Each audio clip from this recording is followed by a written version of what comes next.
Another Arizona Coyotes game has come and gone, and another game in which we can say 6 goals scored by a single team. But you might be surprised, it wasn't by the opposing team this time. It was from Arizona. We're going to talk about their game against the Columbus Blue Jackets, break it all down on today's episode of Locked On Coyotes.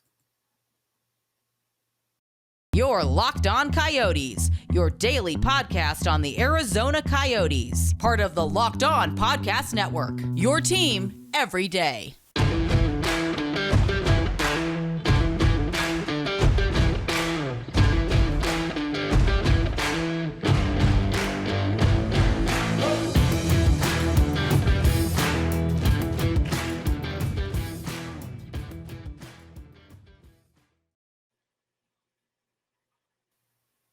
Welcome to the show, everybody. I'm Robyn Leonio. That's Carl Pavlak right beside me. On today's episode of Locked On Coyotes, I want to thank everyone for making this show your first listen every day. We are free and available on all platforms: Apple, Google, Spotify, and the Audacy app. And of course, also on YouTube. We got a great show for you guys on today. The Arizona Coyotes have won their second game of the season, beating the Columbus Blue Jackets by a score of 6-3. Carl, this is an interesting one because we've talked about the Coyotes scoring, or getting scored against, and six goals against in just about every game except that Toronto game. And for some reason, this game they do 6 goals for. Yeah. Scoring's up in the NHL, and I think the Coyotes' weird love of the number 6 has definitely been a contributing factor in that. It was great to see them score 6 instead of give up 6. That's definitely a lot more fun. This is a weird one because it's a game that we didn't talk about. We both were doing podcasts with other people. Yeah, I mean, I had a preview we were doing with Jay Forster of Locked On Blue Jackets, and what's funny is there were 2 predictions I made that kind of somewhat came true in this game. And that is a goal scorer. Jay asked me who the first goal scorer was going to be, and I was like, okay. I technically didn't get first goal scorer right, but I did have that player. That player did end up getting a goal. And 2, the final score. I said it was going to be a 6-3 game, I believe, but it ended up being the other way around what I thought, right? So it ended up being, instead of 6-3 Blue Jackets, it was 6-3 Arizona Coyotes. And the goal scorer that I had mentioned, who I thought was going to be first, but still scored one anyways, isn't Dylan Guenther. Nice. I was on the Hockey Dudes, which is not affiliated with the network, but a great podcast that I was on last year too. And I brought up the fact that the Coyotes power play has been surprisingly effective this year. And they scored 2 goals. So I think we both kind of went into it from the perspective of the Coyotes are bad. Here's some bright spots, and the Coyotes were good, and the bright spots were there. So it's great to see. It's amazing too is seeing where the contributions came from, right? Because obviously there, it's a core, some core players who you really want to see a part of the future of the franchise. As mentioned, Dylan Guenther scored a goal. Lawson Krause scored a goal. Looks like McBain. Jack McBain got one. Gottsberg got 2. I think the most surprising one to me is the fact that Zach Kassian got one. Yeah, Zach Kassian. I had kind of low expectations for him going into the season, and he worked really hard leading up to that goal, and he worked really hard hammering that puck in. It was not a goal that the Columbus Blue Jackets should have given up, but kudos to Kassian for putting in the work. Absolutely. I think another thing that we should address too is the who's in net. Usually we're talking about Melka. Right? In this case, we had a different guy in. We had Connor Ingram. We didn't talk about him because the one game he did play was a game that we had off. Right? And so and that was ended up being a really bad game. So we're just like, let's not talk about what Connor Ingram did that game. Maybe we can talk about this one because he had over a 900 save percentage, and he looked all right out there. Yeah, he made a couple of like really big saves. Johnny Gaduria only got one goal, which is absolutely insane. Patrick Laine returned to the ice. When I started writing the preview last night, uh, it looked like he was going to be out, but he returned. He was held completely off the score sheet, I believe. Um, yeah, so that was good. It was a solid night for Ingram, and he definitely got a lot of support in front of him. But it's a team game. You'd like to see everyone kind of working together. Absolutely right, and it's one of the cool things.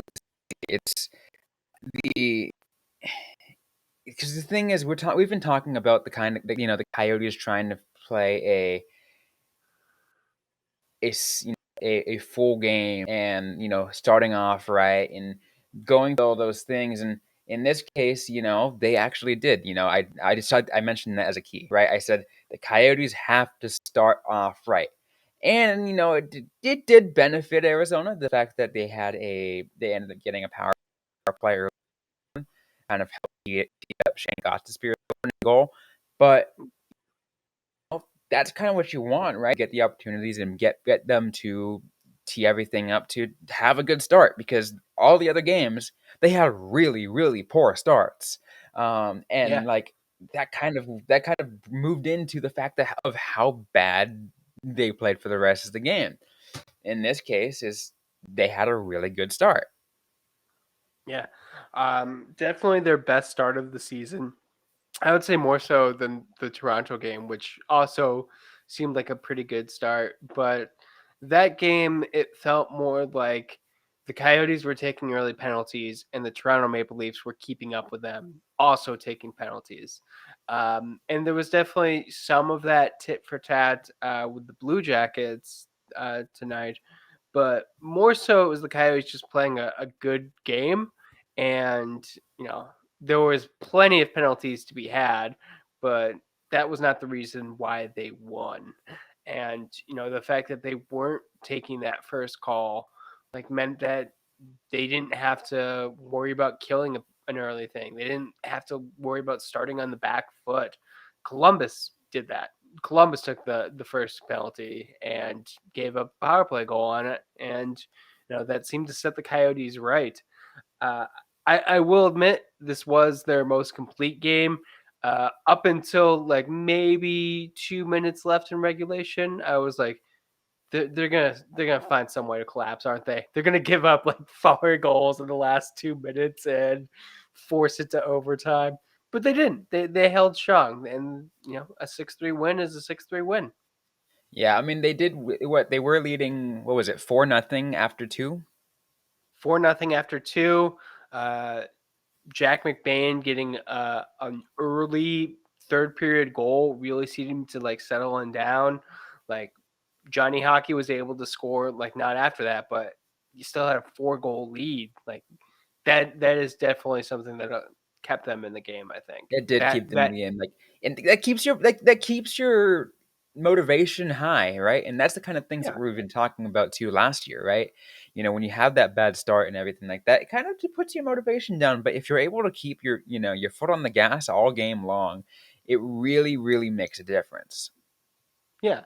Because I mean, essentially, you're just building off of that momentum every single thing, every single like minute of the game, and the Coyotes were just trending right for most of it. There was a couple of spots where I didn't love what was happening, and Columbus, played a heck of a game. I'm going to give it to them, but they maybe gave the Coyotes. No, I'll say they definitely gave the Coyotes way too much space. The two Gots to spare goals are nothing like goals that a defenseman should be scoring on you. Right. So, like that is absolutely yeah. Don't let people dead in the faceoff circles. I will say that Columbus. Uh, I'm not a professional hockey coach, but it seems like you're doing it wrong. Oh, I love to hear it. Love to hear it. Anyways, though, we still got more to get to on this episode of Locked On Coyotes. We're going to talk about some other things that we liked from this game, some other things that might have stood out. Plus, we're going to just take a just a very brief look ahead at what's coming up in the next week for Arizona. All that and more on this episode. But first, turn to Carl. So I just want to say that betonline.net is your number one source for betting football and the start of the new basketball season. You can find all the latest player developments, team matchups, news, podcasts, and in-depth analysis for every game. And as always, BetOnline remains your continued source for all your sports wagering information with live betting and up-to-the-minute scores for every sport out there. It's the fastest and easiest way to check on all your favorite games and events, including Major League Baseball, MMA, boxing, golf, and hockey. Head over to the website today or use your mobile device to learn more. Bet online, where the game starts. Thanks again, everyone, for making Locked On Coyotes your first listen today. For your second listen, check out Locked On Sports today. From the games that matter most to the biggest stories in sports, go beyond the scoreboard and behind the scenes with local experts and insights only Locked On can provide. Locked On Sports Today is available on this app, on YouTube, and wherever you get your podcasts. Well, let's get back here on this episode of Locked On Coyotes, though. Let's get ready to, discuss other things, other elements from this game that we can take. And the one I want to address, Carl, is Dylan Guenther. I mentioned in the first segment that he scored a goal. And it's a second straight game scoring goal. His first was, of course, against Ottawa, and I think 3 points in five, and there are 5 games played. Because they played 6, but he didn't play the first, and it makes you think. Okay, if he continues to produce, do you send him down because, or just like, what kind of decision do you think the Coyotes have to be going through at this point? So the decision is definitely coming up quick. I think he's got 4 more games left. It'll be interesting to see what he does in those 4. I think it needs to not only be does he continue to produce, but how is he producing and how is his consistency? I still think that he needs to improve in his consistency. Then again, the entire team needs to improve consistency wise. So I'm not just going to lay it all on him, but he's a young guy. It's one of those things that younger players often need to work on. But both of Guenther's goals have come on the power play. If he had 2 5-on-5 goals, or heck, even 3 5-on-5 goals, we'd be having a very different conversation. But I do think that the fact that they're power play goals, it makes me more comfortable with the team reassigning him back to his juniors team. Absolutely. And I think a couple other things that people do need to know. And yes, it might be a tough decision, especially because he's going to be exciting. He's going to be, a player everyone wants to watch. Rest assured, those who are going to be going to the games this upcoming weekend, you'll definitely get a taste. You should definitely get a taste of him. Yeah. I don't think he's going to get sent down this weekend. I think he might be like Monday or Tuesday. But I do think he's going to get sent down. For the purpose of something like we talked about, Carl, is the idea of one, not rushing your prospects. I mean, does he look fine? Yeah, he looks great. You don't really need to. There's no really terms of rushing in this one, but this is the case where it's also got to consider, utilizing and maximizing his contract term, right? If you let him, if you have him stay past the 9-game threshold, then you can no longer slide that contract. That is a burnt year of his entry level contract, and what are you going to do from there, right? Might as well slide it again, Yeah. and focus on, the next couple years afterwards. Because this is a rebuilding team. They're still trying to focus on getting a top pick in the upcoming draft and utilizing what they got to already in the pool to build from there. So why waste a year that looks like that is a definite rebuilding year on with Dylan Guenther? Like, I love the dude, but why would you do that? Yeah, and also like you said that he looks great now. I would not go that far. I'd say he looks fine. He looks close to being ready, but that is in the beginning of the season. Uh, how is he going to look 45 games in? Like, is he used to that? Is he physically ready for an 82 game hockey season in the NHL? Like, that is a very different question. And kind of like, what do you do at that point? What do you do if like midway through he hits a wall and then you just have to send him back because he is just treading water with the Coyotes? Like that would be horrendous for all of the contract reasons you said, but also just kind of like player development reasons. Like you don't want to force a player to go through that. Absolutely. There's a lot of different reasons why why this decision would be sound to send him down. But again, there's the idea that okay, you also want to um, instill some bit of hope to fans, right? Yeah, If you want to look at the devil's advocate, you want to be able to put butts in seats. They shouldn't have any problem with it being having a smaller venue. It's going to sell out every game regardless. But sure. we're talking about value here. I mean, I'm pretty sure the Coyotes want to try to jack up price as much as they can. It's like, hey, get a chance to see Dylan Guenther. Yeah. The future of the Coyotes. They're going to do that. Yeah, and I mean it's going to be tough. The team doesn't have Nick Schmaltz. They're probably not going to have Nick Schmaltz. When they send Gunther down, they, the way Shane Gostisbehere is playing, he's going to get traded before Jacob Chikrin does. But either way, you're going to see some pretty big players move. Like you do want to give fans something to watch, but I do think that Coyotes fans are extremely patient with the rebuild. I'm not seeing any kind of like swelling that like he should stay up. I think everyone kind of understands the business aspect of of this situation as much as the player aspect of it. So I don't think it'd be like a shock to the fan base if he was sent down. No, I don't think it would be a shock.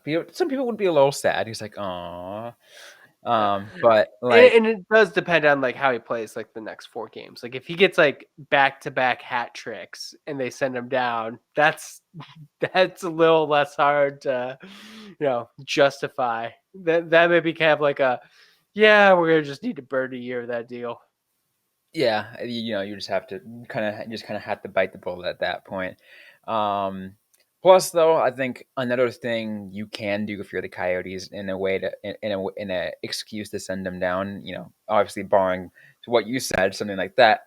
Um, would be, it's like, yeah, it's like, you might not be able to see Dylan Guenther. This is like, obviously, if you're just like some kind of marketing person, where the Coyotes are playing, they're playing in ASU's arena, and you're just like, but guess what?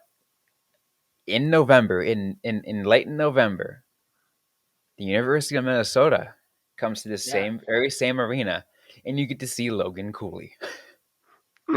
Yeah. Like there are plenty of reasons to keep watching the Coyotes.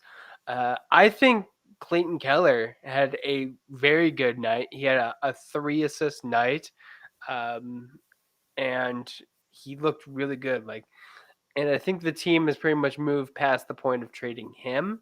Oh So no, they're gonna he's just become mark it off of Keller. yeah, Keller has become the cornerstone of this franchise. You cannot move him. Yeah, once you start showing up to like city council meetings, that's when you kind of need to keep that player around. Um, Showing up and speak, because the two who are with him, maybe not, but Keller looked good. This was a game where I thought everyone really seemed to click, and you know it's coming together earlier this year than it was last year, which is exciting to see. I still think this team's going to be bad. Think it's going to hit like a lot of major walls, but there's a soundness to the system. Absolutely. Well, we still got more to get to though on this episode of Locked On Coyotes. We're going to take also a little quick look ahead because Arizona has their home games coming up in just a little bit. We might maybe preview the games themselves. We're kind of getting an idea as we get ready for the Arizona Coyotes to finally open it up at Mullett Arena. We're going to talk about that in just a moment. But first, I want to tell you guys about our next partner from SimpliSafe. Numbers don't lie. In the last decade, over 4 million people have chosen SimpliSafe home security to protect their home. You don't earn the trust of that many people without doing something right. As SimpliSafe, your security is the only thing that matters. And I know because I use SimpliSafe in my home, in my very own home, as they protect you with cutting edge security technology powered by 24/7 professional monitoring agents who always have your back. And that's why I love it. With 24/7 professional monitoring, SimpliSafe's agents will call you the moment a threat is detected and dispatch police or first responders in an emergency, even if you're not home or can't be reached. SimpliSafe blankets your home in protection with advanced sensors for every room, window, and door, HD security cameras for inside and outside your home, smarter ways to detect motion that only alert when a threat is real, and even hazard sensors that instantly detect fires, floods, and other threats to your home. Customize the perfect system for your home in just a few minutes at simplysafe.com/lockedonnhl. You can save 20% off your SimpliSafe security system when you sign up for an interactive monitoring plan and get your first month free. Visit simplysafe.com/lockedonnhl to learn more. There's no safe like SimpliSafe. Well, now let's go ahead and cap off this episode, Carl. We talked about the Coyotes win over Columbus, and that is how they finish off the opening road trip. Now they have a 4-game homestand coming up. The Coyotes are finally ready to open it up at Mullett Arena. Let's kind of get ready for this, obviously, without previewing the game itself, but previewing Mullett Arena. What's at least in your mind, like what's the atmosphere like? Not like that, your feelings about this, right? What's how are you feeling about them getting ready to open up in this new venue?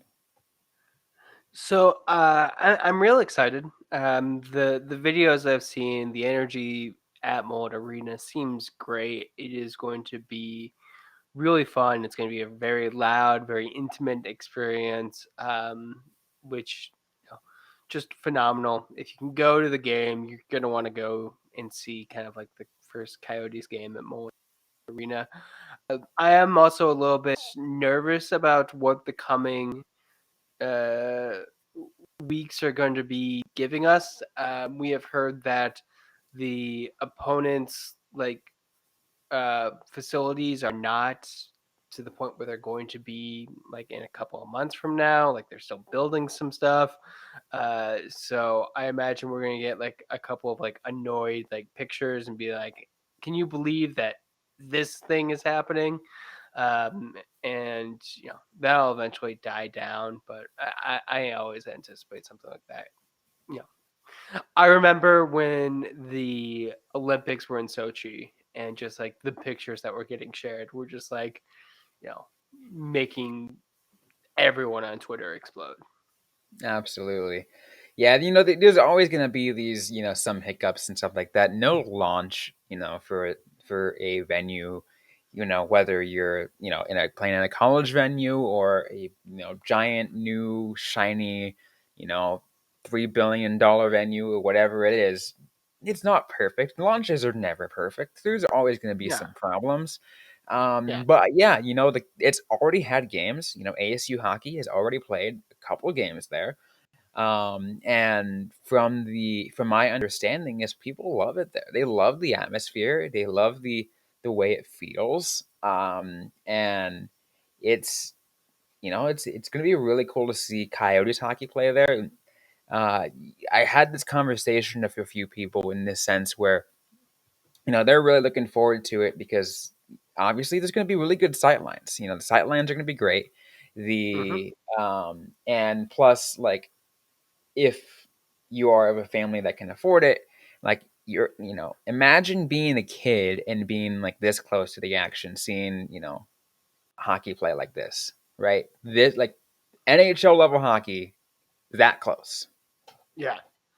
Which I mean, for some people, that is what their experience watching NHL hockey is like. I have sat in the lower bowl before. I did grow to appreciate Gila River Arena's lower bowl. I was always like an upper bowl person. I like those kind of like eagle view, but there's definitely something to be said about being like just a couple rows from the ice and watching games. It's not always the best. I actually think that like glass seats are not that fun if you are there to watch hockey. But if you want to just see like a lot of things really close, it's great. And yeah, I think it is going to be a lot of glowing reviews from people at Mullett Arena. Yeah, for those, I mean, and of course, that is for those that can afford it, right? Because Yeah, unfortunately, it's going to cost you a pretty penny to get in here. I think what opening night tickets were around like $200 yeah. per ticket, which is absolutely insane. Like, very few other places where you see something like that. And again, it makes sense because you're a smaller venue, right? You only hold what is it going to be like 4,600 people? Like, I think something like yeah. There's been so many numbers thrown out about what the size is for NHL games. I can never keep track. oh, I know we But were yeah, just under 5,000. We can just say that, but still, yeah, yeah. Like as supply goes down, the price goes up. We should all be very, it's very basic familiar with economics, that. people. Basic Yeah, economics, yeah. right? Plus, Um, they're in a more um uh you know admirable place to watch a game, right? They're right there, yeah, like literally, like they're in freaking like downtown Tempe, pretty much. Like it's yeah. It's a good spot. It's a really good spot. And it's a good opponent. I like that the Coyotes are going to be opening their new arena against the Winnipeg Jets. hmm Uh, Also, the Jets are going to be in the second game of a back-to-back, so maybe they'll be tired. Who knows? Could the yeah. Coyotes get their first win streak going? Who knows? Uh, That could very well. I mean, it could happen. You never know. yeah, yeah, But definitely. Coyotes going to be rested. Jets are going to be tired. It should be good. a little bit of a teaser for you guys. Heads up. Obviously, we're going to be covering as many these home games as best we are able to, including some more live coverage on the final game of the homestand against the Dallas Stars. I'm going to be at Mullett Arena, and we'll be hopefully doing some live stuff from there, which I'm actually really excited for. That does sound exciting. I am not going to be at Mullett Arena that night, which is good because my laptop currently, the hinge doesn't work, so I would not be able to bring it. So I can't do anything live from there yet. But yeah, it should be fun. Like this first homestand, it's going to be a big one. It is going to be a big one, and if you are able to get tickets, obviously a lot of us are jealous of you guys. Hope you guys really enjoy it. It's going to be really fun. As we get closer to the games itself, we'll provide a full preview, but we wanted to talk about this because it's going to be a unique experience for those who are able to go, and even for those who aren't able to go, because to see how it all even looks on TV. Yeah, because I think it's going to be ESPN streaming for it. So I hope you're able to watch. I know that there was some issues with you know ESPN hockey, and some people just not able to watch it for whatever reason, or having to go on Hulu to watch it. But hope everyone can enjoy it. It's going to be a kind of a later game on Friday. Absolutely. Do you have any final thoughts you'd like to share about this upcoming homestand or about this last game that we just experienced before we close things off? I just like that they're going into this homestand with momentum. That to me is the most important thing. Absolutely. Momentum is huge for eras, just for any kind of hockey team, for any sports team, right? Momentum really makes a difference. Can kind of really help with the motivation factor as a team moves in to get ready to begin a new chapter of their franchise. Well, Mhm. that's going to be it for today's episode of the Locked On Coyotes podcast. If you like what you heard, don't forget to leave a 5-star review, to like, comment, subscribe. wherever you get your podcasts. We are, on Apple, Google, Spotify, and again, pretty much everywhere. We're even on YouTube. For those who like to see our faces and watch video podcasts, we are on there as well. You can just search it up once again on Locked On Coyotes. Don't forget to interact with us on social media, though. We're on Facebook, facebook.com/LockedOnCoyotes, on Instagram at LockedOnCoyotes, and on Twitter at LO_Coyotes. I am personally at Robyn_Leano. It's Robyn with a Y _LEANO. Carl Pavlock is at Carl Pavlock FFH. Interact with us, ask a question you might have. We might answer right back or on a future episode of the Locked On Coyotes podcast. Thanks to everyone for listening to today's episode. Hope you guys are staying safe out there. Hope you guys are staying healthy. And don't forget to howl on.